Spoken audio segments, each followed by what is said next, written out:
Broadcasting live from the Business Radio X studios in Atlanta, Georgia, it's time for the Buckhead Business Radio Show.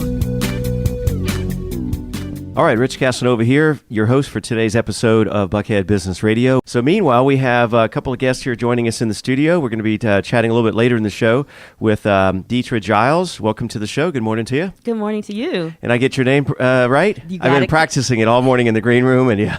Perfect. Nice. So I'm sure you get a lot of other pronunciations of a first and last name. So, and tell us who you're with. You're with ExecuPrep? I am. I'm with ExecuPrep Consulting Firm. Okay. And so HR business, right? Actually, a performance management consulting firm focusing on HR consulting, yes. Well, I was going to say that, yeah. You said it much better, yeah. So tell us your elevator pitch, if you will. Like someone says, meet you at an event. So what do you do? I do consulting for small to mid-sized businesses, helping them focus on their culture and growth. And you've been doing that since a small child, or what? Oh, yeah, absolutely. Since the lemonade stand on the corner. Right. Do you have any siblings, or? I am an only child, thankfully. Yeah. Because I was thinking that'd be probably perfect as a child. You could be managing your kids, probably the neighborhood kids and all of your enterprises. Well, welcome to the show. We're going to be excited to be chatting with you. Absolutely. Thank you. Yeah. Joining us now on the show, back on the air, is Detra Giles. Welcome back to the show. Thank you. So pretty cool stuff, right? Are you getting hungry too, or was it just me? Absolutely. I'm thinking we should break now for I know exactly. Yeah, let's a little break. Yeah. So let's talk about a little bit of your background and your business. We kind of mentioned earlier is so you're affectionately known as the Entrepreneur's HR Strategist. You're a keynote speaker, executive coach, national trainer on leadership, organizational development, conflict resolution. There you go, Paul. There's some ideas there. And maybe you guys can team up. We'll talk about that in a moment. But you're a founding partner and chief consultant with ExecuPrep. And it's, like you mentioned, it's a performance management focused on HR consulting, training, and executive coaching.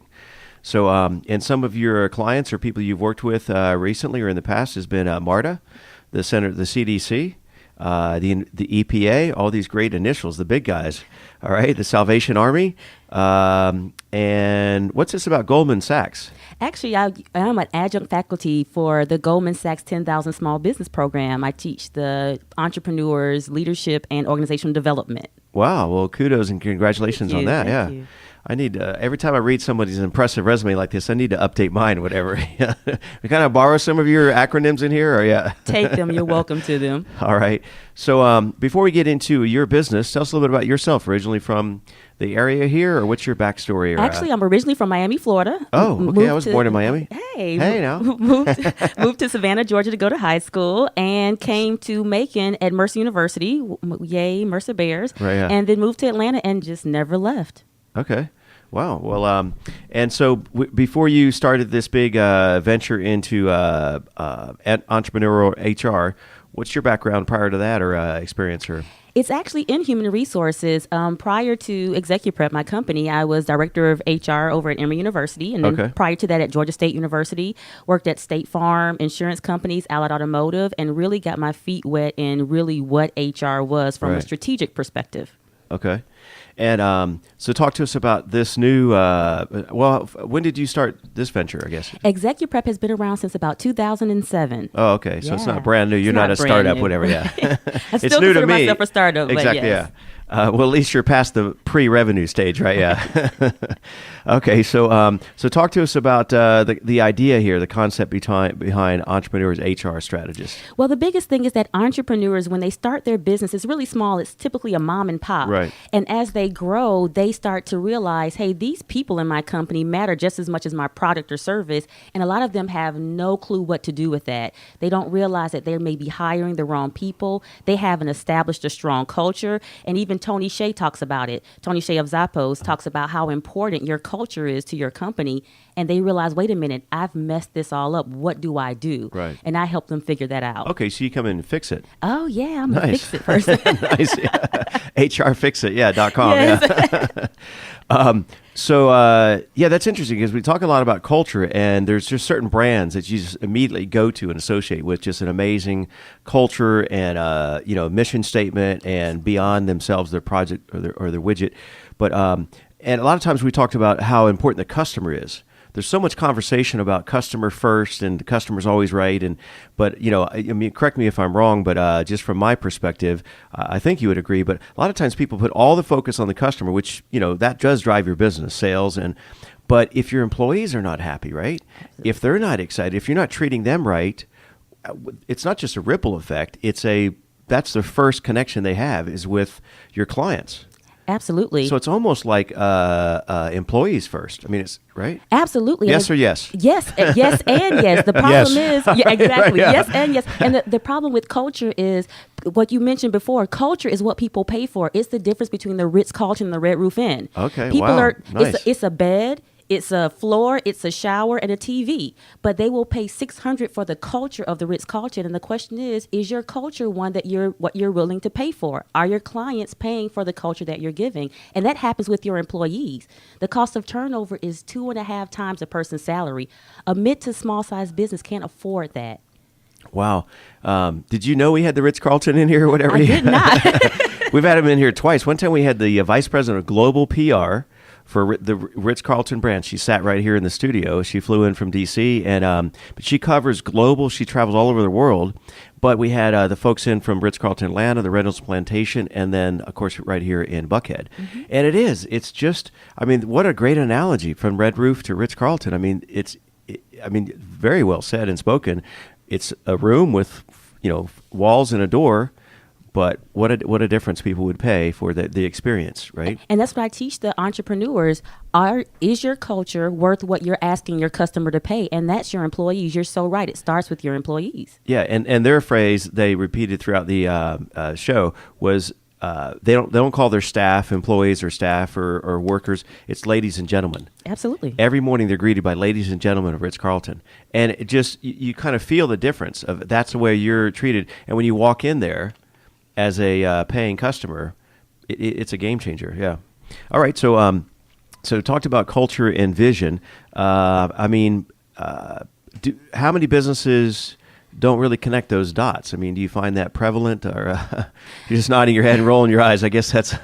I find that it's amazing, and the most difficult ones are those that have been successful as small businesses because they feel like I've been successful to this point. I have one client, and this year that person will hit probably about $22 million. Wow! It's difficult to step in and say, "Hey, you're doing some stuff wrong," because they're looking at me like, "When was the last time you made $22 million?" Yeah, right. Yeah. But they're stuck at $22 million. We can get to 30. Right, yeah. If you change these small things. And that's what I help them do. I help them get to 30.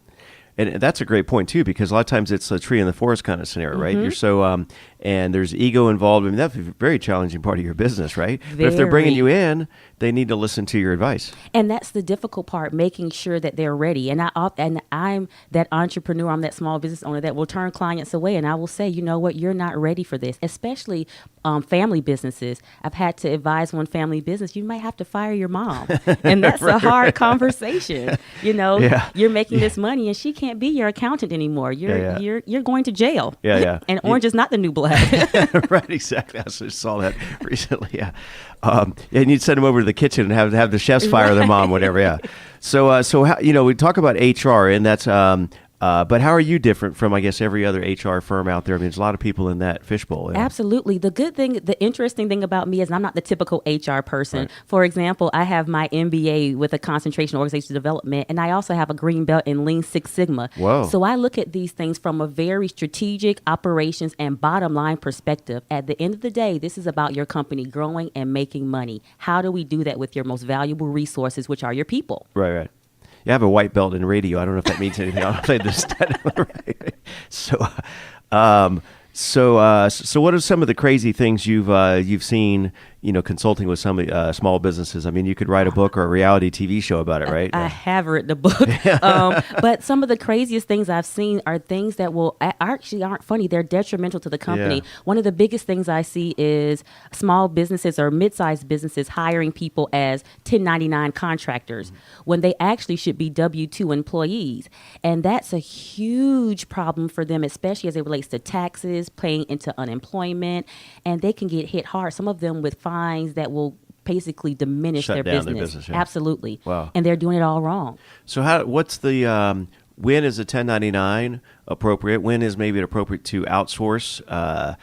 and or through a staffing company, as opposed to on board W-2? So those are like three different questions. Thank you. Yeah. So let's start with the temp service or the outsourcing. Okay, yeah. It's great when you know that that's going to be a temporary assignment and it's more economical for you to hire a temp firm than to hire your own people. Most temps firms charge about 28 to 35% of the person's salary. Right. So that's going to be an extra cost to you, but sometimes it's worth it. This is a 2-week assignment. Hire a temp firm. Or you kind of want to just gauge and judge, or you just have a project, right? Absolutely. Or you don't want to be committed for those non-committal type people, right? Absolutely. And then 1099 is perfect. For example, in my business, I have 1099s. I have people that will go out and do training sessions. Well, this is a one-time training session. You write the stuff. It's all you. You get to make decisions about how you do it, when you do it, where you do it. Right. You're not my employee. Right. Now, when you get to W-2s, if I tell you how to do it, when to do it, where to do it, you're an employee.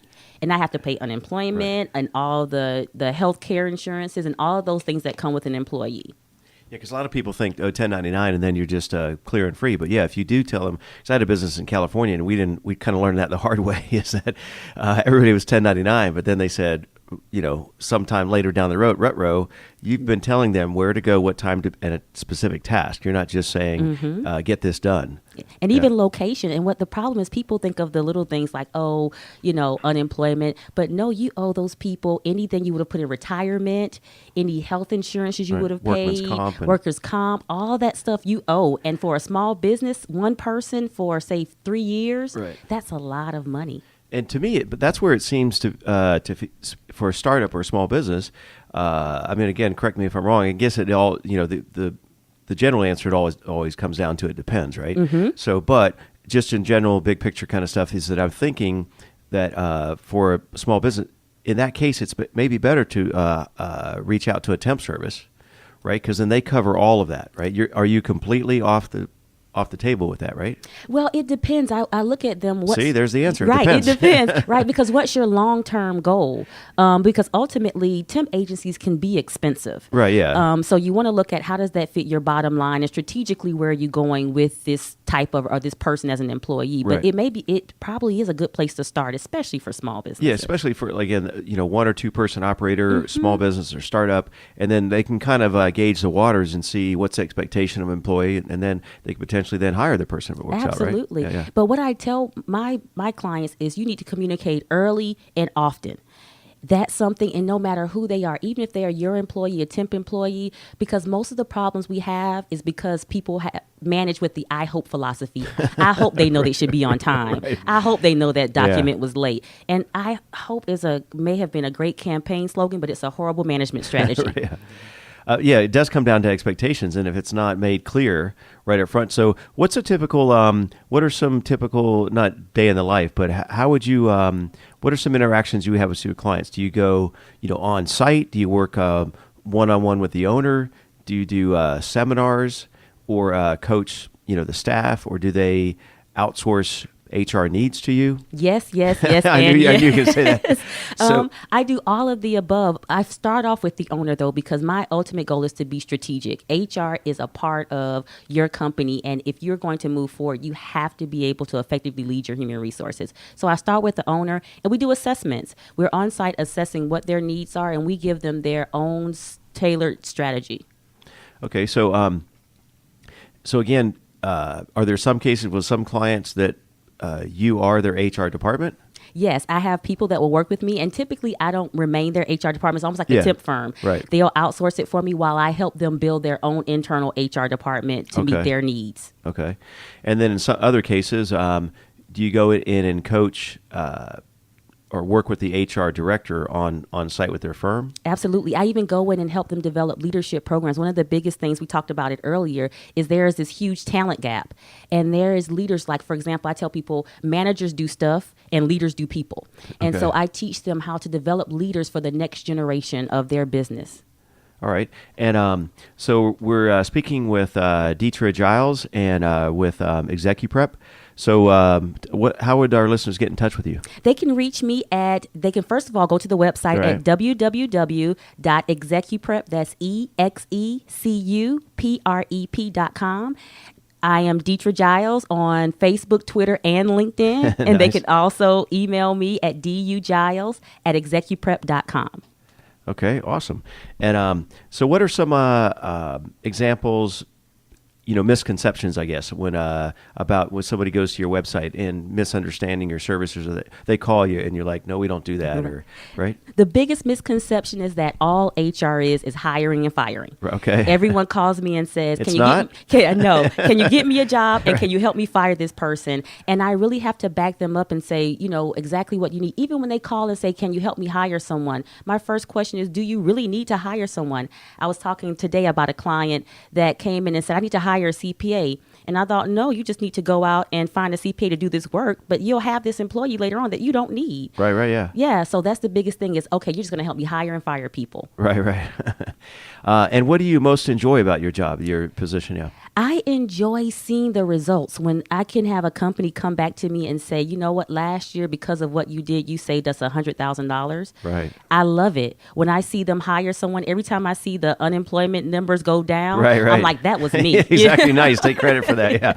Nice. Just locally, globally, or across the country? I'm like, that was me. Yeah. So, yes, I love seeing the results. So speaking of a couple of follow-up or remaining questions here is, so speaking of reach, what are you hyper-local? What's your concentration in your market in terms of geography here? That's funny. I'm actually growing my Atlanta market, Okay. but right now I am all over the U.S. I even have clients in Guam, which is not the continental U.S., but yeah. So I am all over. I travel. The people at Hartsfield know me by face, like, hey, we haven't seen you in a while. So, yes. Yeah. So, and what's on the horizon for 2015? Are there any new industries speaking of industries, I imagine, again, it depends where it's from A to Z, but what are some of your favorites, or what are your typical, do you have like specialty sectors that come to mind? Actually, we're really going to fill up the mid-sized business space, really get into those clients that really need the help that we offer. One of the things that we're working on now is we're developing a leadership curriculum for businesses to pull throughout their organizations, locally and internationally. So that's a huge thing that's on our horizon. Yeah. And so how do you define a mid-size business? Because we hear this term a lot, small business. And yeah. So when we think about mid-sized businesses, we're looking at people between, I would say 50, which is a large gap, 50 to 200 employees. Okay. And they're over that $10 million mark. Okay. Yeah, they're at that mark. And I don't know if it's just a recent phenomenon, but I think with all the tech boom, just a lot of times you hear where these companies are doing in the millions of dollars, and they only have a handful of people working. Oh yeah. Right. And you typically think if you're doing millions of dollars, you're the AT&T, and you have 20, 30,000 people on payroll, right? No. So it's almost kind of like it catches you off guard. So it can be a large company, that like a Target Corporation, whatever, right? But it can be somebody here at Atlanta Tech Village that is doing some crazy numbers. Absolutely. My client who I talked about that was hitting that 26 million has actually, most of the people are contractors, but only has 5 employees. Oh, come on. Only 5 employees. But you'll be amazed. One person. Well, they could hire me then. I'll be number 6. Yeah. I have no idea what they do. Yeah. Yeah. Depending on the industry, one contract could be $5 million. Right. Yeah. And all you need is 4 of those. Right. Yeah. So it's amazing what the numbers really don't tell the story. Right. Exactly. Yeah. So finally, maybe we'll open up for some conversation, discussion amongst our guests here. But is there any kind of not say niche, but what's your what types of industries do you seem to spend most of your time with? I guess. Yeah. You know what? What's been interesting for me is lately I've been in the construction and engineering market. So I have about 3 clients in construction, some in waste management. So it's been amazing that I've been attracted to that. How did that happen? Right. Who knows? I don't know. Right, yeah. But I guess people talking. If you're in that industry, you say this. She helped me out. She was wonderful. You need to call her. So that's really been where I've been lately. Nice. Well, that's how it works. And so one more time, tell our listeners the best way to reach out and get in touch with you. You can reach me at www.execuprep.com or dugiles, that's Giles, at execuprep.com. Awesome. Well, pleasure having you here in the studio. Thank and you for having me. Learning about what's your business and what's going on. So I don't know if Paul or you all have any questions here or thoughts? Well, we'd love to have your Rolodex. Right, yeah, let's start there or whatever, yeah. Well, I would love to talk to you because one of the things that Paul said that I loved was that they do the simulation. And so my thing that I do is take them from the next step, from the simulation to the reality. Okay, what you learned there, what's the next step for you? What happens when you get back, and what's the strategy for implementing those little key nugget learnings that you got while you were in the kitchen? Because that's important. But what he does, that's awesome. Yeah, Right. No, there's a lot of similarities. You talked a lot about culture, Deidre. We big believers in culture and like to hope that we contribute in some small way to a positive culture. So, yeah, we should probably talk a little bit. And then we get a lot of inquiries from HR people at companies looking for team building or activities. So there is a lot in common. So congratulations on all your success. By the way. Same to you. I'm coming to the kitchen. I'm telling you, and you're not talking just culture like in the yogurt for dessert or anything, right? Yeah. Yeast. Yeah, that's what it is. Yeah, sorry. Yeah. See, I'm the chief water boiler. Yeah, I have no idea. Speaking of HR, are you members or familiar with, there's HR organizations and networking events and entities, whatever, right? I am a member of SHRM National and SHRM Atlanta, and as well as CUPA, which is the Colleges and University Professionals in Human Resources. Right, yeah. So, yes, I am a member of those organizations. Yeah, there's a gold mine there, right? There Oh, for you, absolutely. Paul. Yeah. And the National Association of African American Human Resources Professionals as well. So, All right. NAAA HR is what it's called. So, All right. yes, absolutely. And I just think like how interesting is it that if you're working with a client, they're having some challenges with their employees and their staff, or they're at kind of that tipping point, right? Like you talked about one of your first clients that they're trying to get to the next level, right? And there's a bit of a roadblock. And so, I mean, you put them in in that type of environment in the commissary and experience that. There's some interesting stuff could come out of that, yeah. Besides just great recipes, yeah. Absolutely. And great recipes are good, too. I'm Now, telling you, let's not discount those. Right. Recipe for success. Not to There you go. Nice. There you go, nice. Paul. Honey. Speaking of recipes, I mean, so you have these go-to menus, right? But at the event, what's the creative boundaries? Is it? I mean, you can't just go wild crazy, but We usually have an optional pantry of about 80 other items. Oh, okay. So it might include odd things like dragon fruit and What? Just making stuff up now, aren't you? No, It's actually pretty good. Go to the farmer's really? market. Okay. Mhm. And Korean hot peppers and all sorts of things, but then lots of rosemary and fennel and basil and anything you could want. So you can get pretty creative. Yeah, but for somebody, if they don't know what they're doing, I mean, can they kind of create a culinary disaster? Yes. right, yes, or yes, yeah. Anything's possible, right? All right, y'all. Well, it was a pleasure having you in the studio and on the show this morning. It was just very entertaining, and I want to thank everyone for tuning in. Rich Casanova here for Buckhead Business Radio X, and we'll see you this time next week.